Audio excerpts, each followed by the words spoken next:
Today, Riot revealed the new champion from the Ionia region that's going to be coming in the upcoming expansion. Now, normally when I do these videos, I try to do slightly higher production value. However, work is killing me today and I have a million other projects. So we're going to just take a trip down Twitter lane, if you will, so that we can look at the cards, because I do want to talk about them. There's some pretty interesting stuff here and some, I think, larger takeaways. Also, in the actual video itself, like the reveal video, you'll notice that they have shown off the model for the upcoming Poro as the new Guardian that you get for participating in the beta, as well as like deck sleeves, essentially. Basically think like card backs if you're coming from Hearthstone or the Elder Scrolls Legends. But we want to talk about Lee Sin. So Lee Sin is a 6-cost champion with a 3/6 stat line with no inherent keywords. So it's just a 6-cost 3/6. But when you cast a spell, you give him Challenger this round, and if you cast another spell, you give him Barrier. So he already costs more than Thresh for the same stat line and not the keywords. And then you have to play at least one card to get him on par with Thresh and a second card to give him Barrier. Now, it is worth noting that this is kind of not quite exponential, but it's an increased payoff because you're getting the bonus of whatever it is the cards that you're playing on top of Lee Sin picking up the keywords. So you're getting a bit more return on your investment. But this is still a bit of a rough setup. However, you may have noticed that it says when you've cast 7 or more spells this game, you level him up. Now, it's worth noting that he doesn't have to see you cast these spells. He doesn't have to be in your hand. So unlike Vi, who has to be in your hand or in play to get her triggers, he just requires you to have cast 7+ spells this game. So he's got a very similar condition to, say, like an Ezreal. Now, when he levels up, he gets the standard +1/+1. So he becomes a 6-cost 4/7. But when you cast a spell, give him Challenger. When you cast another, give him Barrier. Dragon's Rage, enemies that I challenge. Dragon's Rage, enemies that I challenge. Now, if you don't know what Dragon's Rage is, good news. It's here. This is a slow 7-cost spell that says an ally strikes an enemy and their nexus. If the enemy survives, recall it. So there's some interesting things to note. First, the leveled up version of Lee Sin auto gets this, right? Just by challenging something. So you play a spell and then you challenge into it and he's going to Dragon's Rage it. Now it's also worth noting that this all happens before the enemy strikes back because you are striking the enemy. It is not straight combat. So you hit the enemy and if you would kill it, then great. And if not, then it also still gets recalled as well. So this is a great way of just every turn essentially removing a threat. So while Lee Sin is a lackluster Thresh at level 1, he becomes a Thresh on steroids at level 2. And the Dragon's Rage thing is really cheeky because you are damaging the enemy nexus and getting rid of threats. You can put this, again, in a very similar spot to Vi, who was just released. So Vi, once she levels up, she starts dealing 5 damage to the enemy nexus whenever she is challenging units and punching them in the face. Now, the difference here is that Vi has to survive those combats, but she does have some inherent tankiness. Lee Sin here is almost always going to survive those combats because he gets the free Dragon's Rage. Now, we're going to talk about Vi a bit some more here in a moment, but we're going to start going through some of the other cards as well. So we also have Claws of the Dragon here. This is just a 2-cost 3/2 with no keywords, but Claws of the Dragon says you summon me from hand once you've played 2 spells this round. Now this is interesting to me because it makes it sound like it's an automatic trigger and that it doesn't require you to actually play this card. It doesn't say my cost is reduced to 0, which is nice because that means you don't have to worry about passing priority back to your opponent when this jumps into play. I'm a bit concerned about what the interaction might be if you have a full board. I assume it just doesn't come out of your hand. I would hate for it to come out of your hand and then fizzle, but you get a free 3/2 when you've played 2 spells this round if you're running this card in your deck. And why would you want to run 2 spells? Well, for triggering Lee Sin. So before we go look at the other cards, I do want to talk about Vi. Vi and Lee Sin might have a deck together because they are both kind of the very same win condition. You do things throughout the course of the game to kind of stall till they're online, and then they just punch your enemy's units in the face until their Nexus dies. Vi dealing 5 every time, Lee Sin dealing whatever it is his attack damage is because of the Dragon's Rage mechanic. And their level up conditions are incredibly similar, or at least share a pretty obvious synergy. Lee Sin wants you to play 7 spells throughout the game. Vi essentially, once you've drawn her, whether it's in hand or in play, needs you to have played 8 cards or less than that and then buff her up. But if you are buffing her, then you're probably playing spells, which then feeds into Lee Sin, and you can kind of see where, you know, maybe you've got the makings of like a Piltover and Zon / Ionia. I wouldn't call it a control deck. I'd call it more of like a tempo deck, because you're probably just going to be doing things to slow the pace of the game until they come online. This could very well end up being an archetype. Now, that being said, I'm not convinced it'll be a very good archetype, and I'll talk about why at the end of this video, but I want to go through some of the other cards, because it'll help explain the why, I think. So, Sonic Wave is a spell, and this says for 2 at burst speed, you can give an ally Challenger this round. Now, this is interesting because if you use this on a different ally, but Lee Sin's on the board, Lee Sin will also gain said Challenger. And then you also create a fleeting Resonating Strike in hand. Now, just paying 2 to give something Challenger is actually pretty powerful at burst speed, but doing so while also creating a Resonating Strike.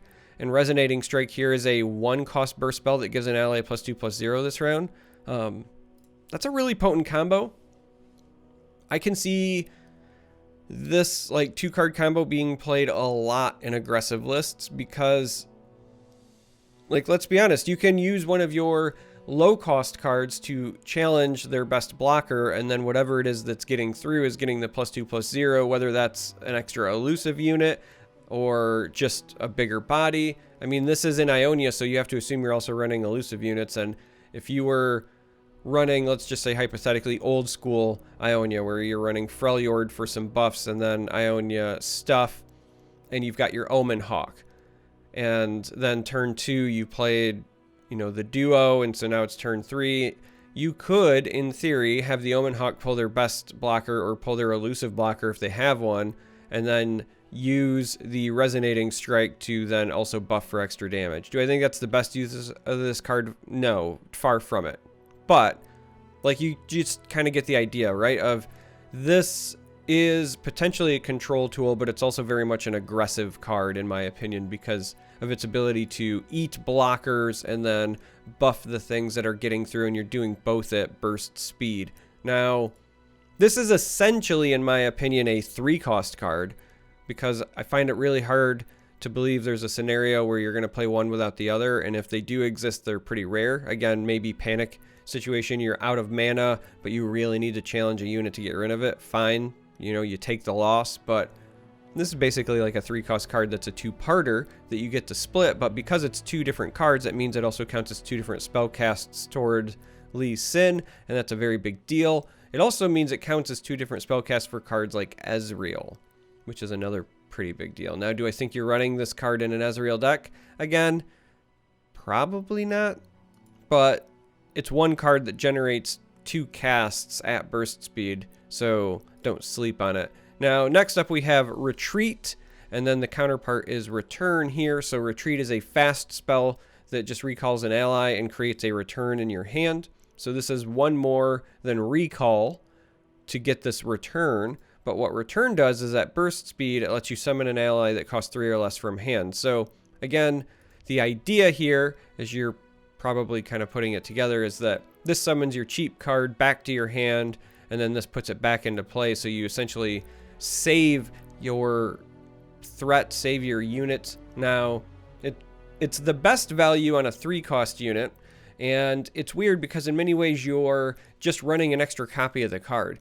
Because if you're paying 3 to replay your 3-cost card, it's the same as if your opponent killed it and then you just played another copy. Now, there are, again, like in all things, weird exceptions to that, right? Obviously, a retreat followed by a return against an Ezreal deck is better than just letting your unit die and then summoning a second copy, because you're denying the target. So there are upsides, but when you're deck building, you really have to think of this as either something that's going to bolster recall strategies, so think helping a Yasuo deck. You have to think of this as something that's bolstering summoning strategies. And so what I mean by that is that you get extra benefit from cards that have really powerful comes into play effects. Things like Shadow Assassin, things like Frenzied Skitterer. Redeemer is another 3-cost one that comes to mind. Now, it doesn't also have to be a 3-cost. Obviously, Retreat works on any ally. And that's the other piece to this puzzle, is that if you bounce something, you don't have to then use the return on the thing you bounced. So you could bounce an Omen Hawk and then use the burst part here to sneak in an Ezreal or something. Obviously, that doesn't work because that's 3 different regions at that point. But you're understanding what my point is. So I think that this 2-card combo here is going to really be annoying for the existing Ezreal Karma archetypes, because that is a deck list where protecting your Ezreal matters, but also just bouncing Shadow Assassin matters, and getting extra spell casts matters. This has the potential to be a real annoying new tool. And we're just going to go to the other cards. So, Concussive Palm, 4-cost fast spell, stun an enemy to summon Tail of the Dragon. Tail of the Dragon here is a 3/2, and when I'm recalled, transform me into Concussive Palm. So really, this card is a bad spider. I know it looks really cheeky, and I love the flavor here. And obviously, the fact that this is native to Ionia opens up more deck building possibilities with your Yasuo decks, but this costs 4, so it's fighting with your Yasuo drop. Now, the benefit here is this is a spell, so theoretically you can use spell mana for this. Maybe that's a bit of an upside, but the reality is that you're paying 4 for a 3/2 that stuns something. So it's going to be very close and very similar in use to the existing 3/2 spider for 3 that stuns when it enters play. So again, you're really just trying to play off of this being a spell. So spell mana, relevant. Obviously it's a spell, so it's relevant for Lee Sin. But when I look at this card, outside of some very specific deck building choices, I'm not really excited by it. Unless we see other things in the set when we get more cards revealed. Because ultimately, it's entirely possible that we get more things that are based on like recall strategy, and that's why you want to keep recalling this. You might get more spell-based strategies as well. But just like on the face of this card, I'm not really that excited by it, because it's a bad spider. Alright, Scales of the Dragon. This is a 3-cost 3/2. When I'm summoned, create Dragon's Protection in hand. Dragon's Protection is a slow spell that grants an ally +0/+3. Now, it is worth noting this is a permanent +0/+3. So, at a 3-cost, you're getting kind of an understated card just simply because this doesn't have any keywords and it doesn't do anything else for you when it enters play, but you get the 4/2. Now, you do also get this protection, but even if you were to say use the protection here, then you've spent 5 to get a 4/5 with no keywords. So at that point, you know, you've played an Elnuck. Now, again, this splits it across 2 cards played. So if you're counting cards played, that's relevant. It also counts as a spell here. So for Lee Sin, that's relevant, but you just give your opponent way too many ways to interact in between. The fact that, like, you play this and then it could die to Mystic Shot long before this ever goes off, like, that just feels really bad to me. So I understand what they're trying to do and set things up, but there's just so many ways to disrupt a lot of the stuff that is been revealed today. And specifically, it's disruptible by like Ezreal decks. So we're just going to go to the elephant in the room now, right? This is why I'm excited for the cards that are revealed from a deck building standpoint, because all of these let you really think about what you are including in your deck. You know, Sonic Wave and Resonating Strike is, you know, what units do I want to have challenge, or what units do I want to get the aggressive buff? Here, you know, what units do I want to return and replay to get extra value? What units cost 3 or less that I want to cheat into play, right? They get your creative juices flowing. Similarly, Claws of the Dragon. What kind of spells do I want to run, and when is the free 3/2 going to be worth my time? Even with Lee Sin, just the idea of building maybe him and Vi together is interesting to me. It's neat. But unless there's stuff that's just wildly more powerful that has not yet been revealed, I'm not excited for this, because Ezreal, as it stands, has been an incredibly powerful deck for a very long time, and unless he is nerfed into oblivion, it's probably not going to go away anytime soon, and all of the tools that you're running in these Ezreal decks easily disrupt everything we're looking at.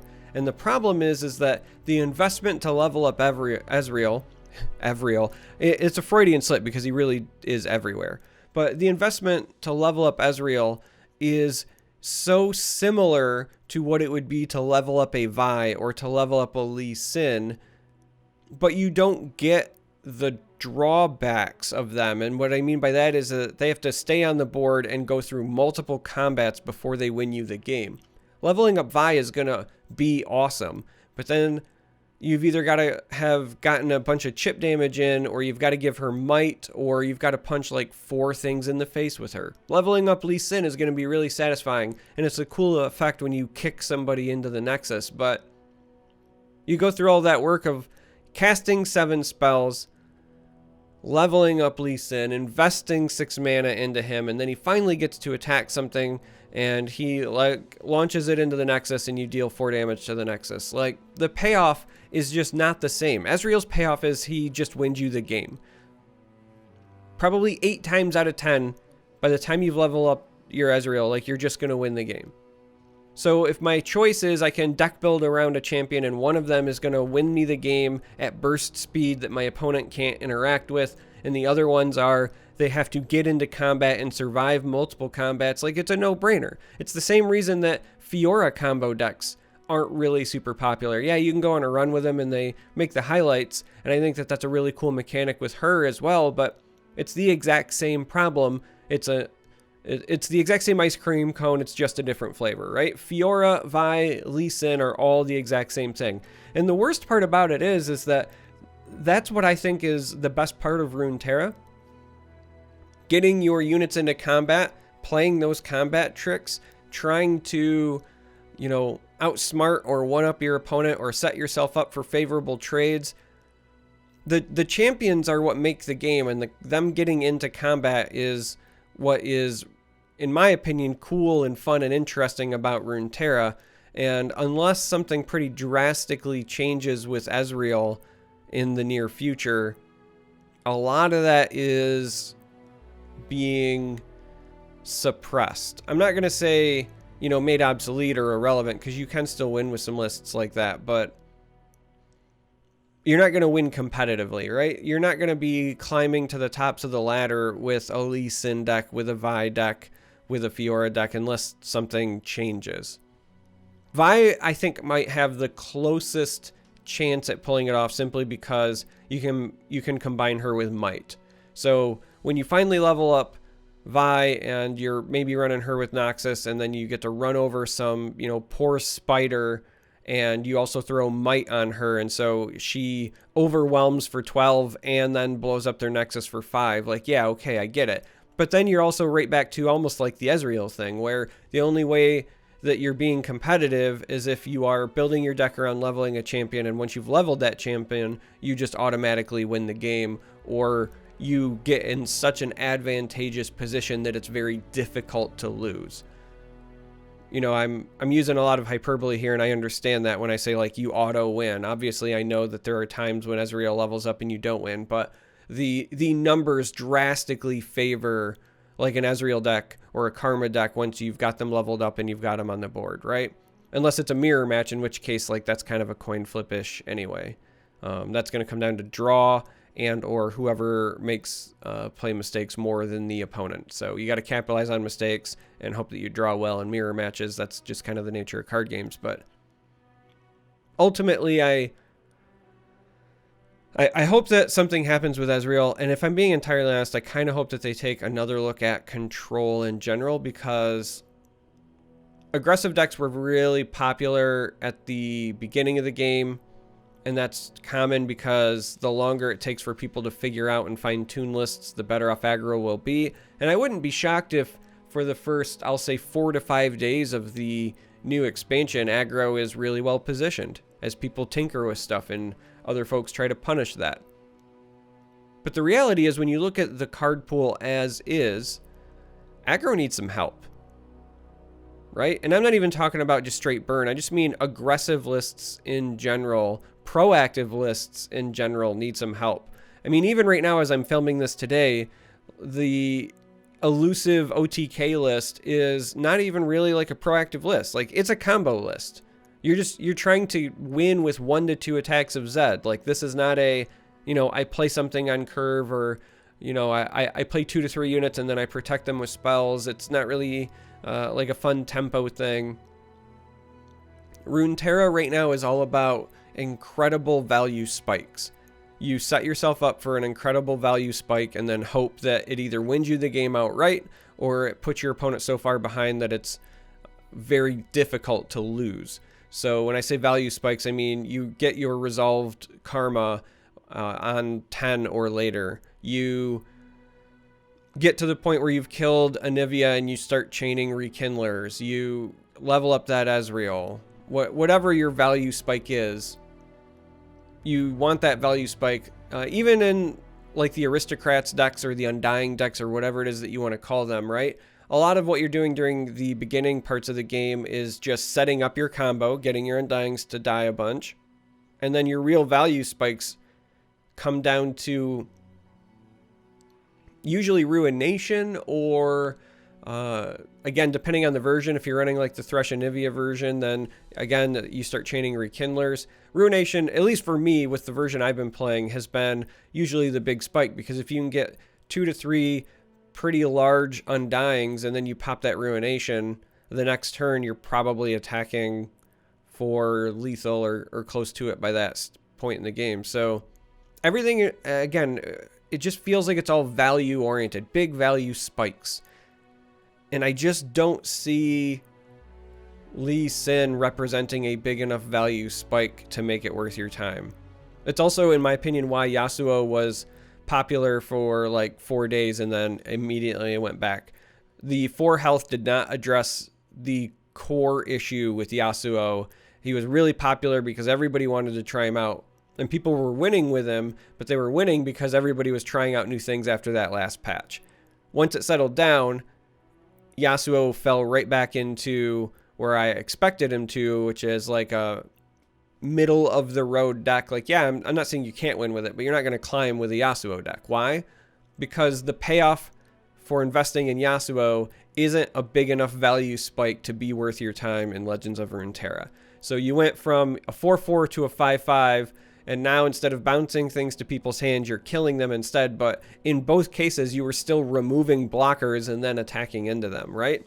And a Yasuo deck isn't going to take the game long enough where changing it from bounce to or stun to killing units and suddenly winning by attrition, like, that deck's not meant to go that late. You're still not going to beat the control decks. You're not going to out attrition a Karma deck, for example. So if you're not taking advantage of the tempo plays in the middle parts of the game anyway, then what are you even doing? And if you're doing that, then the Yasuo part honestly doesn't even really matter. So everything is about value spikes. And even some of the lists, like, you might look at Elise and think, okay, well, she gets run pretty often, but isn't necessarily a value spike. Well, you're right, but a lot of times Elise gets run in decks where you would run her if she wasn't a champion. Like, you're not running Elise to build around her, you're running her because she's just one of the best 2-drops in the game. So if the rest of your deck doesn't require you to take up the 6 champion slots, like, Elise gets chucked in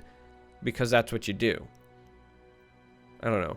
I know I've went on a rant for a bit now, but a lot of it is like minor frustration because I was really excited for the upcoming expansion, and I still am, and there's a lot of decks that I want to try, but as I continue to examine the new cards and I've had more time to reflect on them and digest some of them, I'm thinking more and more that we're going to have like a really fun week to 2 weeks, right? A bit of a Wild West as people try new things. But unless there are some pretty drastic changes to some of these value spike decks, I sincerely think that we might see more staleness in deck building. Karina Control is another great example of like, you just stall till you play your Karina and then that's your value spike, right? Like everything in Runeterra and the Runeterra meta for a while now has just been value spikes. Even before the current meta, you go back to, you know, old elusives where your value spike was Relentless Pursuit. You know, it might have been the Wayfarer. There's all sorts of instances where you navigate the game to make sure you're not in a terrible position and don't fall too far behind, and then you try to do your thing. And if you do your thing, you're probably going to win, and if you don't do your thing, you're probably going to lose. And it's only frustrating because that means that it, from a competitive standpoint, really does eliminate an awful lot of deck building opportunities. And as we talk about a new expansion, like that's what I want to be excited about, is deck building opportunities. So I'm really hoping for not just the expansion, but a round of balance adjustments to help with that. Like I know that Ezreal and Karma are both on the watch list, so maybe they get the adjustments. There's also, again, a whole set. Perhaps there's some stuff in there that incentivizes more proactive decks, more mid-rangey decks, more combat-centric decks, like true combat-centric, not weird OTK combat-centric. I don't know. I hope so. So far out of the stuff that's revealed, now that we've seen all 6 regions, I think the thing that has the highest likelihood of like, I'm shocked I'm saying this, but honestly, the thing I think that has the highest likelihood, given the existing meta and what we've seen so far, now that's the caveat, is the Spooky Tree mill decks, because that fits the bill. When you think about giant value spikes, that's Maokai. You just try not to die, you keep tossing stuff, and then once you've leveled him up, he's your big value spike, and then you go from there, right? So I don't know, we'll see. But now that I'm done ranting, now that I'm angry old man charmer, I told you that today's been busy. Maybe I should have not filmed this today, but I really wanted to get it out on the same day. So anyway, if you made it this far, thank you. I'm sorry. I swear, like, I am legitimately excited for the new stuff. I just look at something like Lee Sin, who mechanically is very cool. Like, when you compare Lee Sin to what his champion does, and you look at him thematically, he feels very Lee Sin. Design-wise, like, I get it, and I know what they're trying to do with it, but then it just feels very unsatisfying in the current environment. So I hope I'm wrong, and I hope there's some really cool stuff that's yet to be revealed. But that's it. All right, I swear I'm done ranting now. So we've made it this far. Thank you. I appreciate you. I want to hear, you know, what you think of the revealed cards, and not even just Lee Sin stuff, but now that we've seen all of the existing regions, there's plenty to talk about, right? What's your favorites? What are you most excited to build? What are you most likely to be building day one? And what are you looking forward to from the mystery region? Because we are less than a week away. We are 5 days away as I film this from the expansion. So I'm really excited, and I'm sure that whatever the new region is will likely be the subject of a lot of deck building just because it's new and fresh. So be prepared for that. But I want to hear from you. Hopefully more positive stuff than my negative ranting. So anyway, until next time.